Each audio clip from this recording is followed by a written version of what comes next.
আসসালামু আলাইকুম ওরহমতুল্লাহি ওবারাকাতুহু। আমি doctor Saidur Rahman Sayeed, ECG study and solve and treatment of the heart disease এই গ্রুপের অ্যাডমিন অ্যান্ড ফাউন্ডার, মাদারীপুরবাসীর জন্য চিকিৎসা সেবা এই গ্রুপের অ্যাডমিন অ্যান্ড ফাউন্ডার। রোগী দেখতেছি আসমত আলী খান সেন্ট্রাল হাসপাতাল, 315 নম্বর রুম, 3য় তলা, মাদারীপুর সদর, মাদারীপুর। প্রতি শনিবার থেকে বৃহস্পতিবার, শুধুমাত্র শুক্রবার রোগী দেখি science lab diagnostic centre, Barishal Sadar, Sherebangla medical college হাসপাতালের সামনে। এবং হার্টের বড় কাছে কিনা সেটা ইভালুয়েশনের জন্য বা সেটা ডায়াগনোসিসের জন্য এক্সারসাইজ টলারেন্ট টেস্ট, যেটা এনজিওগ্রামের পূর্বে যে টেস্টটা সেটা করি ল্যাবের ডায়াগনস্টিক সেন্টার বরিশাল, প্রতি শুক্রবার। ওয়ালাইকুম আসসালাম রহমতুল্লাহ। আলহামদুলিল্লাহ, আমি ভালো আছি। আপনি ভালো আছেন? তো আজকে খুবই গুরুত্বপূর্ণ একটা কেস নিয়ে প্রেজেন্টেশন করতেছি। এটা আছে অনলি 26 ইয়ার্স ওল্ড, আমাদের এক রেমিটেন্স যোদ্ধা ভাই, যিনি ইটালি থাকেন। উনি অনেক দিন যাবৎ উচ্চ রক্তচাপে ভুগতেছেন। আমি খুবই আশ্চর্য হয়ে যাই এবং খুবই ভরাক্রান্ত হৃদয় নিয়েই অ্যাকচুয়ালি লাইভে আসা। এই ভাই তার কি বলা যায়, তার ফেস প্রকাশ করতে চায় না, বিধায় আমরা তাকে দেখাইতে পারতেছি না, আন্তরিকভাবে দুঃখিত। কিন্তু তার কথা আপনারা শুনবেন, আমাদের একটা ধারণা আছে, আমাদের ভ্রান্ত ধারণা। সেই ধারণাটা কি? সেটা হচ্ছে যে প্রেশারের ঔষধ সারা জীবন খাইতে হবে। আমি প্রেশারের ওষুধ সারা জীবন খাবো না, একবার খাইলে সারা জীবন খাইতে হয়। হ্যাঁ, এইরকম একটা ভ্রান্ত ধারণা। হ্যাঁ, প্রেশার ওষুধ খাইলে মানুষের ক্ষতি হয়, এগুলো সবই ভ্রান্ত ধারণা। হ্যাঁ, আমার যদি প্রেশারের ঔষধ খাওয়া লাগে, আমাকে অবশ্যই আমি খাবো, কিন্তু প্রেশার যদি না থাকে আমার খাওয়ার দরকার নাই। তবে প্রেশার ওষুধ খাওয়া অবস্থায় যদি প্রেশার নিয়ন্ত্রণ থাকে, তাহলে অবশ্যই প্রেশার ওষুধ খেয়ে যেতে হবে। অলরেডি যার ইতিপূর্বে প্রেশারের ওষুধ খাওয়া লাগে নাই, তার হাইপারটেনশন ছিল না, হঠাৎ করে সাময়িক একটা সময় হঠাৎ করে তার প্রেশার বেড়ে যায়, সেটা বিভিন্ন কারণ হতে পারে। দেখা যায় হঠাৎ করে তার কোনো মানসিক প্রবলেম হলো, অথবা তার সাইকোলজিক্যাল প্রবলেম হলো, অথবা দেখা যায় তার পারিবারিক কোনো সমস্যা হলো, অথবা দেখা যায় তার বিজনেসে সে যে কাজ করে সেই কাজে কোনো সমস্যা হলো, ইত্যাদি ইত্যাদি। অনেক সময় ফ্যামিলি বিষয় নিয়ে চিন্তিত হওয়া অবস্থায়, অত্যাধিক চিন্তাগ্রস্ত থাকা অবস্থায় তার প্রেশার সাময়িক একটু বৃদ্ধি পায়, আবার স্বাভাবিক হয়ে যায়। এইটা মূলত প্রেশার না। কিন্তু যেই রুগীর কন্টিনিউয়াস তার লাইফস্টাইল মেনটেন করার পরেও, যেই ভাই লাইফস্টাইল অনেক সে মেনটেন করছে, সে চেষ্টা করছে যে তার লাইফস্টাইল মেনটেন করলে তার বুঝি বিপিটা কমবে। ইয়েস, এটা গুড আইডিয়া। যদি কোনো পেশেন্টের লাইফস্টাইল মেনটেন করলে, দ্যাটস মিন সে সময়মতো খাবে, কোনো ধরনের অ্যালকোহল ইনটেক করবে না, কোনো ধরনের স্মোকিং করবে না, কোনো ধরনের তার সল্ট ইনটেক করবে না, বিশেষ করে বিভিন্ন ধরনের খাবার যা প্রচুর পরিমাণ হাই সল্ট থাকে, লাইক বেকারি খাবার প্রচুর পরিমাণ, আপনারা জানেন যে যেখানে প্রচুর পরিমাণ সল্ট থাকে, লাইক পাউরুটি, হ্যাঁ, বেকারির বিস্কিট প্রচুর পরিমাণে হাই সল্ট থাকে। এই জন্য আমরা যারা উচ্চ কোলেস্টেরলে ভোগে অথবা যারা হাই প্রেশারে আক্রান্ত, তাদের আমরা বেকারি খাবার সম্পূর্ণভাবে কি করি, অ্যাভয়েড করতে বলি। কেননা এই বেকারি খাবারে প্রচুর পরিমাণে সল্ট মিশ্রিত থাকে। অত্যাধিক সল্ট থাকলে তার প্রেশার কিন্তু বেড়ে যায়। তো আমার এই ভাই কিন্তু লাইফস্টাইল মেনটেন করছে, লাইফস্টাইল মেনটেন, স্যার এক্সারসাইজ ইত্যাদি ইত্যাদি। সে আমাকে বলেছে, স্যার আমি এরকম এক্সারসাইজ করছি। তার ওয়াইফ, তার মিসেস তাকে জোর করেই আমার কাছে নিয়ে আসে। হ্যাঁ, সে বলতেছিল যে স্যার আসলে আমি চিন্তিত, এবং তার ইকো করে দেখা গেছে তার হার্টের কনসেন্ট্রিক হাইপারট্রফি হয়ে গেছে। Concentric hypertrophy that's mean IVS, interventricular septum ঠিক হয়ে যাওয়া, মোটা হয়ে যাওয়া। এইটা কিন্তু এমনি হয় না, আইভিএসটা এমনি হবে না। হ্যাঁ, আমার যে কনসেন্ট্রিক হাইপারট্রফি এমনি হবে না। যেই সমস্ত পেশেন্টের 5 বছর 10 বছর এরকম কন্টিনিউয়াস হাই ব্লাড প্রেশার থাকে, এই সমস্ত প্রেশারের রোগী কিন্তু তার কি হয়, তার কনসেন্ট্রিক হাইপারট্রফি ডেভেলপ করে। আর কনসেন্ট্রিক হাইপারট্রফি যদি ডেভেলপ করে আলটিমেটলি তার দেখা যায় হার্টের প্রবলেম হবে, তার আলটিমেটলি এই হার্ট ডাইলেটেড কার্ডিওমায়োপ্যাথি ডেভেলপ করতে পারে, অথবা হার্ট অ্যাটাক হতে পারে, অথবা ব্রেন স্ট্রোক হতে পারে, ইত্যাদি ইত্যাদি প্রবলেম হতে পারে। তো এই রোগীরা যখন আমার কাছে আসে, ওনার বয়স হচ্ছে মাত্র 27, নাম হচ্ছে এমডি গোলাম রাব্বি। এই ভাই হাই প্রেশার ছিল, কত প্রেশার ছিল একটু দেখেন তো, 185, মানে 185/100। আসছে কত তারিখে? 17 তারিখে। 17 তারিখে আমার কাছে আসে। ইন্টারন্যাশনাল গাইডলাইন অনুযায়ী আল্লাহর রহমতে তাকে আমি বিভিন্ন ইনভেস্টিগেশন করানো হয়েছে। এই ইনভেস্টিগেশনে আমরা দেখছি তার ইন্টারভেন্ট্রিকুলার সেপ্টাম এটা ঠিক হয়ে গেছে, মোটা হয়ে গেছে, এবং তার পেশেন্ট ডিসলিপিডিমিয়া পেয়েছি আমরা, তার কোলেস্টেরল হাই পেয়েছি। ডিসলিপিডিমিয়া দেখেন এখানে bad cholesterol, this is the bad cholesterol. Triglyceride এটা থাকার কথা নর্মালি 150-র নিচে, সেটা আছে 281, অনেক হাই। এটা হাই হয়ে যাওয়ার কারণে আমাদের গুড কোলেস্ট্রল, যেটা ভালো কোলেস্ট্রল স্পেশালি এইচডিএল, সেটা কমে গেছে 36। এটা একজন পুরুষের জন্য অবশ্যই সেটা 40 বা তার চাইতে বেশি থাকতে হবে, 40 বা 45-এর বেশি থাকতে হবে, কিন্তু তার অনলি 36। এটা কিন্তু খারাপ। এবং এই পেশেন্টের আলহামদুলিল্লাহ ডায়াবেটিস নাই, আমরা ডায়াবেটিস টেস্ট করলাম, তার প্রি ডায়াবেটিকও নাই, বাট ইউরিক অ্যাসিডটা কিছুটা বেশি আছে, সিরাম ইউরিক অ্যাসিড হালকা একটু বেশি আছে। আর এখানে আমরা হাইপোথাইরয়েডিজম পেয়েছি, অত বেশি না, এটা থাইরয়েড বলা যায়, পুরো ডাইরেক্ট হরমোনের জন্য আমরা কোনো হরমোনের ওষুধ দিইও নাই। তো আলহামদুলিল্লাহ আমরা রুগীকে 17 তারিখে ওনাকে দেখি, 18 তারিখে ইনভেস্টিগেশন করে 18 থেকে ওষুধ শুরু করি। আজকে হচ্ছে কয় তারিখ? আজকে হচ্ছে 24। তো আজকের প্রেশারটা দেখেন, আলহামদুলিল্লাহ ওনার প্রেশার আজকে অনলি 130/85, 130/85। এখন এই লোক বলতেছে, এই ভাই এই রেমিটেন্স যোদ্ধা টাকা কামানোর মেশিন বলা হয়। আসলে প্রত্যেকটা রেমিটেন্স যোদ্ধাকে আমার হাজারো সালাম, তারা আমাদের বাংলাদেশের জন্য অক্লান্ত পরিশ্রম করে যাচ্ছে, এবং বাংলাদেশের যে অর্থনীতির চাকা তারা কিন্তু সচল রাখছে আলহামদুলিল্লাহ। যে অবস্থা ছিল বাংলাদেশ মনে করা হয়েছিল যে দেউলিয়া হয়ে যাবে, কিন্তু আল্লাহর রহমতে আমাদের বাংলাদেশের বহির্বিশ্বে যে সমস্ত রেমিটেন্স যোদ্ধা রয়েছে তাদেরকে আমি হাজার সালাম জানাচ্ছি। তারা অক্লান্ত পরিশ্রম করে বৈধ পথে ব্যাংকের মাধ্যমে রেমিটেন্স বাংলাদেশে পাঠিয়েছে, যার জন্য বাংলাদেশের রেমিটেন্স আবার কি বাংলাদেশের রিজার্ভ অনেক বেড়ে গেছে আলহামদুলিল্লাহ। তো আমরা ভাইকে দেখাবো না, তার কথা শুনবো। সে চেয়েছে, এখনও বলে যে স্যার আমি ওষুধ খাবো না, কে 130/85 আছে এই জন্য। আরে ভাই, আপনাকে অলরেডি ইন্টারন্যাশনাল গাইডলাইন অনুযায়ী দুইটা ঔষধ দেওয়া হয়েছে প্রেশারের। কারণ ইন্টারন্যাশনাল গাইডলাইন অনুযায়ী যদি 160 দ্যাটস মিন 160 বা তার চাইতে যদি উপরেরটা বেশি থাকে, অথবা ডায়াস্টোলিক যদি 100-100 বেশি থাকে, তাহলে এই পেশেন্টটি অবশ্যই দুইটা ড্রাগ দিয়ে শুরু করতে হবে, যদি না তার কোনো ধরনের প্রবলেম বা রিস্ক ফ্যাক্টর যদি না থাকে। তো এই রুগী দেখেন দুইটা অ্যান্টিহাইপারটেনসিভ ড্রাগ খায়, ইভেন ডিসলিপিডিমিয়ার ওষুধ খাচ্ছে, ইউরেসেমিয়া যে আছে তার ইউরিক অ্যাসিড বেশি, সেটার ওষুধ খাচ্ছে। এই মাত্র 2 সপ্তাহ না 1 সপ্তাহ, কয়দিন হয়েছে? 18 তারিখ থেকে ওষুধ শুরু করছেন। 18 তারিখে আলহামদুলিল্লাহ। তো 18 তারিখে প্রেশার ওষুধ খাওয়া শুরু করছেন, আজকে হচ্ছে 24 তারিখ, আজকে 24, মাত্র 6 দিন। 6 দিনে প্রেশার সম্পূর্ণভাবে নিয়ন্ত্রণ হয়েছে আলহামদুলিল্লাহ। যার সিস্টোলিক ছিল 185/100 এবং এখন তার সিস্টোলিক ছিল 185 আর ডায়াস্টোলিক ছিল 100 মানে 185/100। এখন তার প্রেশার 130/85। এইটা ইন্টারন্যাশনাল গাইডলাইন বলে এইটা তার জন্য অনেক ভালো আলহামদুলিল্লাহ, বরঞ্চ আরও কমাইলে ভালো। বিশেষ করে ইন্টারন্যাশনাল নতুন যে গাইডলাইন, তারা বলে যে রাত্রিকালীন প্রেশার 70 নিচে রাখলে ভালো। 85 যেটা আছে এটা বরঞ্চ 70 নিচে থাকলে ভালো।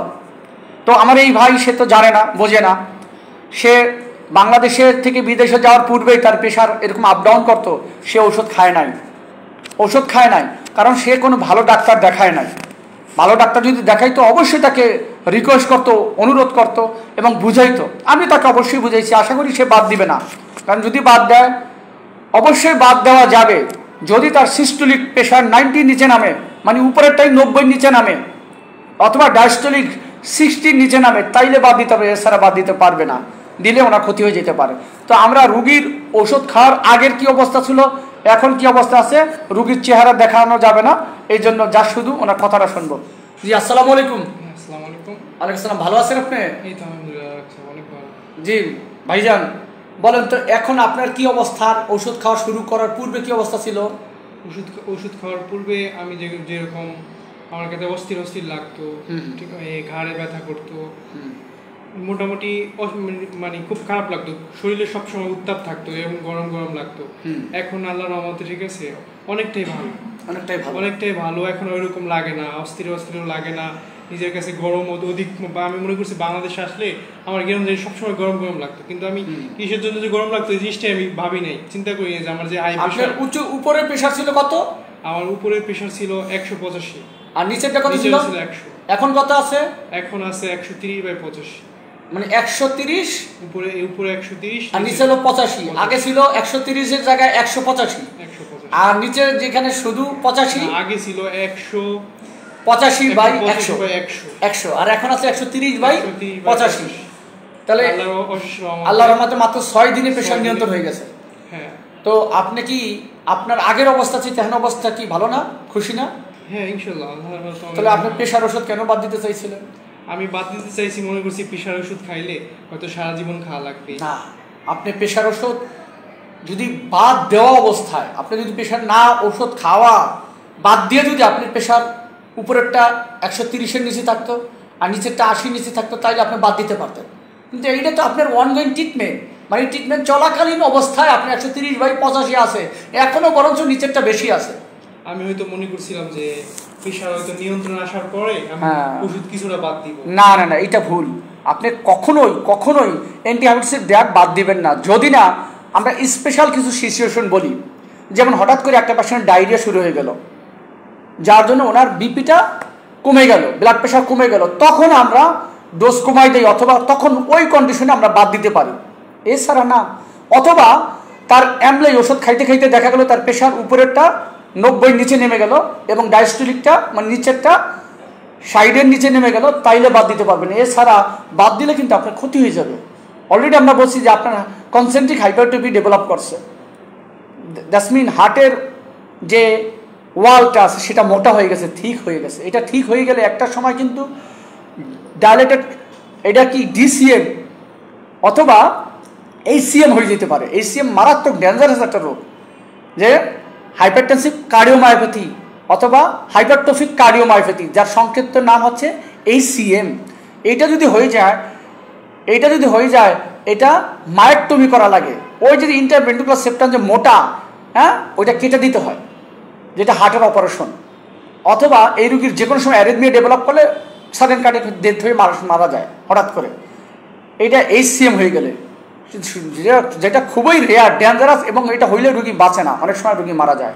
আমরা এটা প্রিভেন্ট করার জন্য, যাতে কার্ডিয়াক অ্যারেস্ট না হয়, এটা যে আমরা আইসিডি, ইমপ্ল্যান্টেবল কার্ডিওভার্টার ডিফিব্রিলেটর, সংক্ষেপে আইসিডি বলা হয়, এইটা আমরা রুগীকে ইমপ্লান্ট করে দেই পেসমেকারের মতো। তো সুতরাং অনেক ডেঞ্জারাস, কিন্তু এইগুলো আল্লাহর মতো আপনার এখনো হয় নাই। কিন্তু এখন দেখেন মাত্র 10 বছরে কিন্তু আপনার অনেকটা মোটা হয়েছে, আরো 10 বছর পর কিন্তু তখন ওইটা কিন্তু হয়ে যাবে। আপনার মাত্র 26, আপনার বয়স কত ভাই? 26, মাত্র 26 বছর বয়স আপনার। এখন যদি আপনার 185/100 থাকে, এটা কত ডেঞ্জারাস অবস্থা আপনি জানেন না।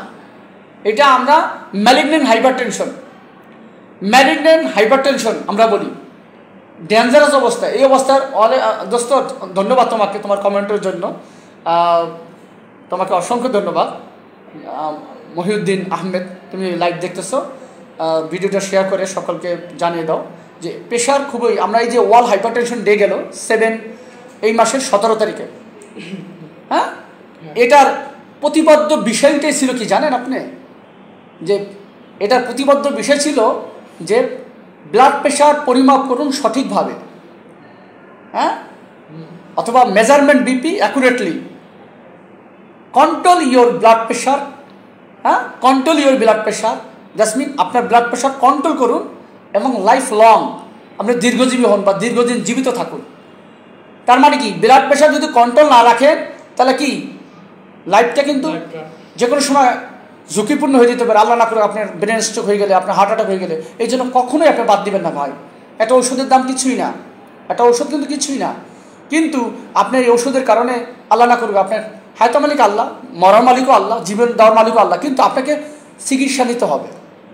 এই জন্য এই ভাইয়ের মেসেজ দিতেছি, শুধু এই ভাইকে না, সকল মানুষকেই, বাংলাদেশের বাইরে যারা এই ভিডিওটা দেখতেছেন, আপনাদের কাছে বিনীত অনুরোধ, আপনারা মানুষের কথা কখনো প্রেশার ওষুধ বাদ দিবেন না, শুরুও করবেন না। যে কোনো ভালো ডাক্তার কাছে যাবেন।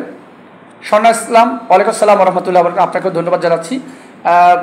আমরা যেটা বলতেছিলাম, অবশ্যই কি করতে হবে, আপনাকে ঔষধ শুরু করবেন ডাক্তারের পরামর্শে, এবং সেই ঔষধ বাদও দিবেন ডাক্তারের পরামর্শে। অ্যান্টিবায়োটিক ড্রাগ এইটা যদি আমরা যদি না ঠিকমতো খাই, মানে আমার প্রেশারটা যদি না কন্ট্রোল রাখতে পারি, আমার ব্রেন স্ট্রোক হবে, আমার হার্ট অ্যাটাক হবে, হার্ট মোটা হয়ে যাবে, যে কোনো সময় সাডেন কার্ডিয়াক ডেথ হয়ে মারা যেতে পারি, আমার কিডনি ড্যামেজ হয়ে যেতে হবে, আমার চোখ নিউরোলজিক্যাল প্রবলেম হয়ে যাবে, রেটিনোপ্যাথি হয়ে যেতে পারে, বিভিন্ন মারাত্মক সময় অন্ধ হয়ে যেতে পারে। সুতরাং আমরা অবশ্যই প্রেশার নিয়ন্ত্রণ রাখবো, ডায়াবেটিস নিয়ন্ত্রণ রাখবো। তো স্বর্ণা ইসলামকেও দেখাবো না, আপনি বলেন আপনি কেন আমার কাছে নিয়ে আসছিলেন আপু? নিয়ে এসেছিলাম ওনার হাই প্রেশারের জন্য।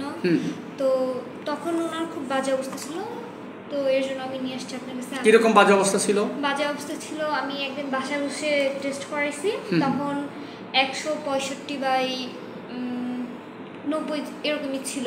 তো আমি খুব টেনশনে পড়ে গেছি, তো তার কিছুদিন পর নিয়ে এসেছি। তো আপনার খোঁজ দিছে আমার এক ভাইয়া, সেও নাকি আপনার থেকে ভালো হয়েছে। আলহামদুলিল্লাহ। হ্যাঁ আলহামদুলিল্লাহ।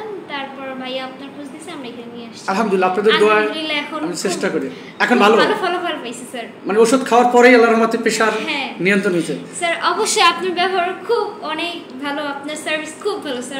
ধন্যবাদ ধন্যবাদ, আমরা খুবই সন্তুষ্ট। আলহামদুলিল্লাহ আলহামদুলিল্লাহ। আমরা দুঃখিত আপনাদেরকে দেখাইতে পারলাম না, যেহেতু দেখানো নিষেধ। আসলে ইয়াং পিপল তো, দুজনেই ইয়াং, স্বামী স্ত্রী তারা একেবারে ইয়াং। যেহেতু আমাদের রেমিটেন্স যোদ্ধা ভাই মাত্র 26 বছর, অথচ দেখেন 10 বছর পূর্বেই তার প্রেশার ছিল। এই প্রেশারটা হওয়ার কারণেই, অ্যান্টিবায়োটিক ড্রাগ না খাওয়ার কারণে এটা দিন দিন মারাত্মক আকার পর্যায়ে চলে যাচ্ছিল। আল্লাহর কাছে লাখ লাখ শুক্রিয়া যে আপনাকে ধন্যবাদ জানিয়েছি অন্তর থেকে, কারণ আপনি যদি প্রেশার না দিতেন আপনার হাজবেন্ড কিন্তু আসতো না, কখনই আসতো না। মানে সবকিছু নিজের গার্জের, হ্যাঁ এটা কিন্তু এটা বোঝা উচিত যে সব জিনিস গার্জেরে হয় না। একটা মানুষের অন্তত প্রতি 6 মাসে তার ফুল বডি একটা চেকআপ করানো উচিত। রাইট। উনি কিন্তু একটা গুরুত্বপূর্ণ মেসেজ আমার দিয়েছিল, সেটা জানছিলেন যে ঔষধ খাওয়ার পরে আমরা কিন্তু উইদাউট ইনভেস্টিগেশন আমরা কিন্তু প্রেশার ওষুধ দিয়ে দিয়েছিলাম। আমি এত প্রেশার হাই দেখা, যেহেতু অনেক বছর যাবতীয় এটা ছিল, কারণ ইন্টারন্যাশনাল গাইডলাইন আছে, যদি পেশেন্টের ইস্কেমিক স্ট্রোক যদি থাকে, ইন্টারন্যাশনাল গাইডলাইন, এটা European society of cardiology guideline অথবা আমেরিকান হার্ট অ্যাসোসিয়েশনের গাইডলাইন। আল্লাহর রহমতে আমি যেই তথ্যগুলো দেবো এটা international guideline, not only Bangladesh, আপনি সারা ওয়ার্ল্ড ওয়াইড যে কোনো দেশেই যাবেন এই সমস্ত তথ্যগুলো পাবেন। কারণ আল্লাহর রহমতে আপনাদের দোয়ায় আমি সবসময় গাইডলাইনগুলো রাখি এবং গাইডলাইন ফলো করি। যে কোনো পেশেন্টের গাইডলাইন দেখেই চিকিৎসা দেওয়ার চেষ্টা করি। আমার কাছে লেটেস্ট সব গাইডলাইনগুলো আমার কাছে এসে পড়ে, বিভিন্ন কোম্পানিও আমাকে দেয়, আমিও সংগ্রহ করি। এই সব গাইডলাইনগুলো সবসময় থাকে, সবসময় আমাদের বিভিন্ন guideline, European ESC guideline, European society of কার্ডিওলজির গাইডলাইন, আমেরিকান হার্ট অ্যাসোসিয়েশনের গাইডলাইন, এরকম গাইডলাইন সবসময় আল্লাহর রহমতে আমার কাছে থাকে, আমার সংগ্রহে থাকে। তো আমি চেষ্টা করি সবসময় সেই গাইডলাইনগুলো সংগ্রহ করার।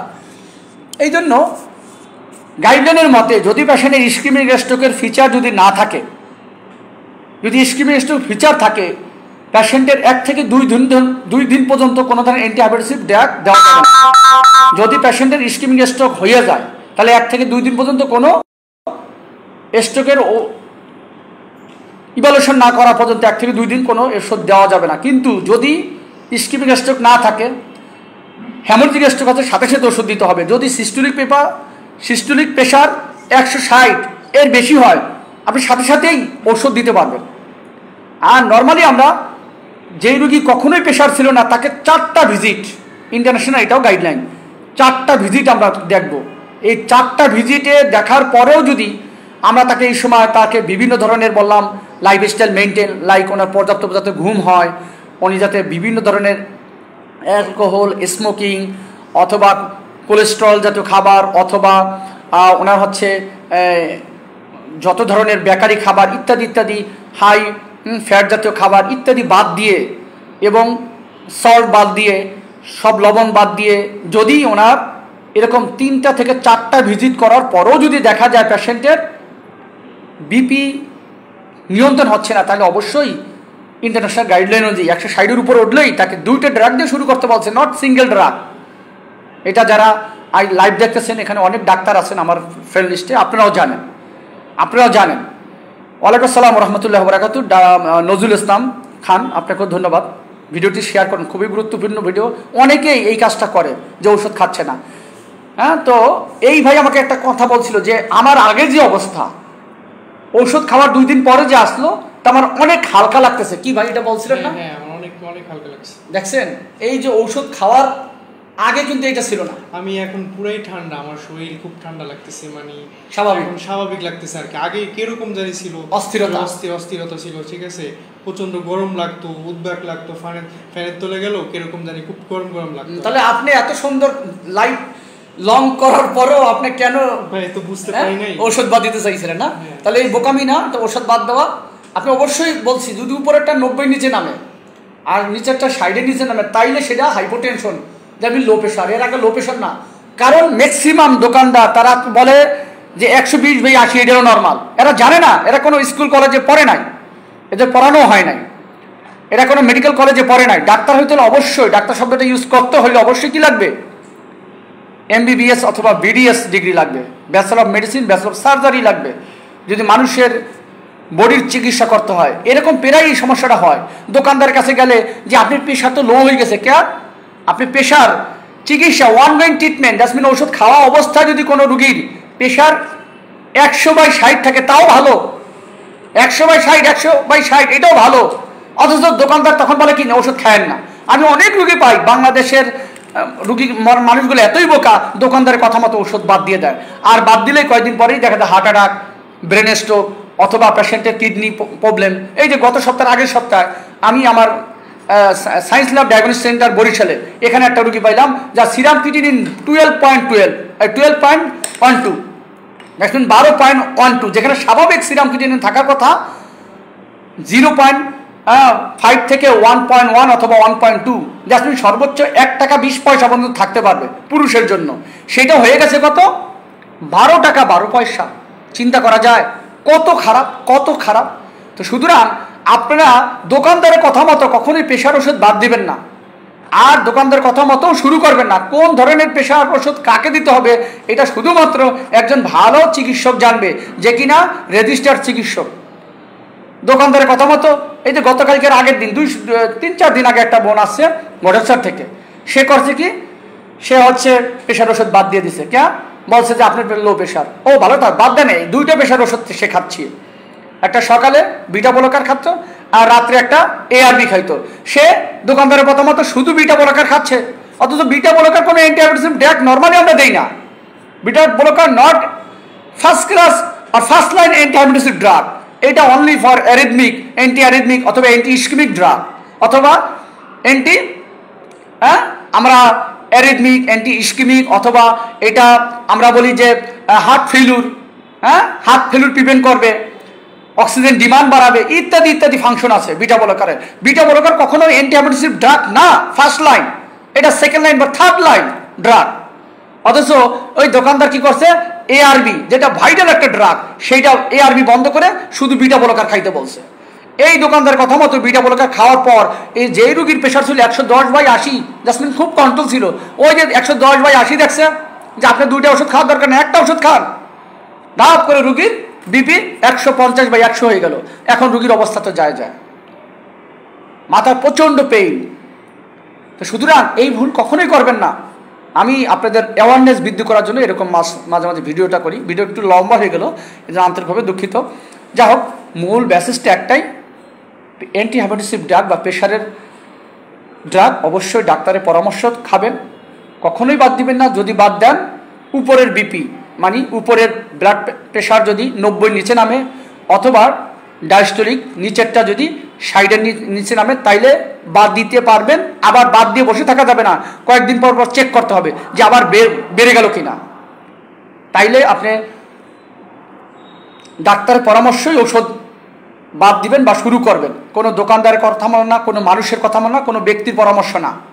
পরামর্শ নেব অবশ্যই রেজিস্টার চিকিৎসকের কাছে, অথবা নিশ্চয়ই রেজিস্টার চিকিৎসকের কাছে। ধন্যবাদ সকলকে। আর আমাদের এই কাপলের জন্য দোয়া করবেন সবাই অন্তর থেকে, এই রেমিটেন্স যোদ্ধার জন্য দোয়া করবেন। আল্লাহ সুবহানাহু ওয়া তাআলা আগামীকাল সে বাংলাদেশের বাহিরে ইটালিতে চলে যাবেন, আল্লাহ তাকে দীর্ঘ হায়াত দান করুক, তাড়াতাড়ি চলে আসুক এবং তাদের ভিতরে নেককার সন্তান দান করুক।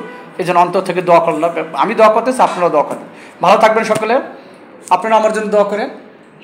আর যে কোনো প্রয়োজনে আমার সাথে যোগাযোগ রাখবেন। বাহিরে গেলেও অ্যাটলিস্ট আমার ফেসবুক আমি দিয়ে দিছি, ফেসবুকে যোগাযোগ রাখবেন, এই ফেসবুক যোগাযোগ রাখবেন। আর ভালো লাগলে ভিডিওটি সবাই শেয়ার করি, সবাই সচেতন হই। এই বাংলাদেশ নতুনদের বাংলাদেশ, ইনশাআল্লাহ আমরা সবাই ভালোভাবে চলব, নিজে জানবো সঠিক তথ্য, অপরকে সঠিক তথ্য জানানোর চেষ্টা করব। কোনো দালালের পরামর্শ আমরা কোনো কাজ করব না, দালালের পরামর্শ ডাক্তারও দেখাবো না। বুঝতে পারছি? আশা করি আপনারা বুঝতেন। ধন্যবাদ সকলকে, ভালো থাকবেন, ভালো লাগবে ভিডিওটি শেয়ার করে। আসসালামু আলাইকুম ওয়া রাহমাতুল্লাহি ওয়া বারাকাতুহু।